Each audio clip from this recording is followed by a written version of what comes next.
Yeah, thank you, and a real pleasure to be here. The last time I was at BETT, I think, was in 2007 in one of the stands, so it's a pleasure to be back in a different form and with a different purpose. So we're going to run through our 5 provocations, taking it in turns, and I want to introduce the first of our provocations, which is that data are not inherently valuable. Just because data can be generated and analysed doesn't mean those data will be worth it, as it were. So across universities and the edtech industry, we do see this consistent belief that data are valuable in some way, but often that value remains unrealised. It hasn't been realised yet. It's somewhere still in the future. Now, part of the issue is that data value, of course, means different things to different kinds of organisations and different people.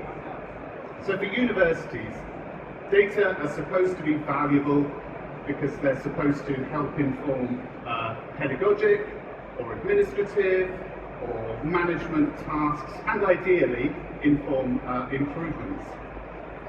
For the edtech industry, value might be somewhat different.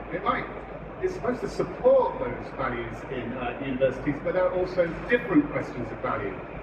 And those include data being seen as a source of financial value, of kind of monetary value, or maybe even data being something that's promised as a way of returning, as a return on investment for the investors that might fund a startup.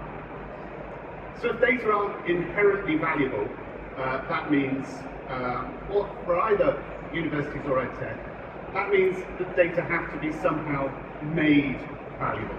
And that takes a lot of hard work and considerable resources.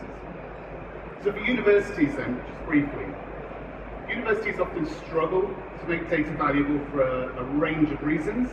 That might include internal data and ethics policies that rightly limit and constrain what can be done with data collected from students or staff. There might be external data regulations that demand compliance as well.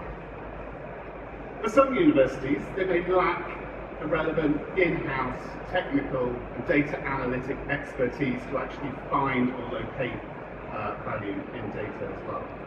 And in some universities, there might just actually be a basic lack of the use of the kinds of platforms and services that generate data.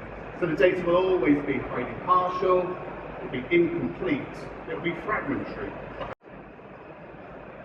Now for edtech companies, they struggle to find value in data for quite different reasons.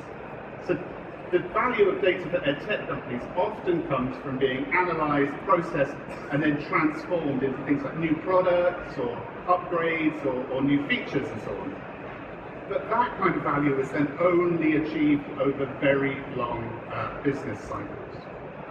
It's possible also that some customers of edtech companies and customers of data products in particular might feel exploited if their data are being collected and used for commercial purposes, but they themselves are not allowed to use or access the data that's being collected about them.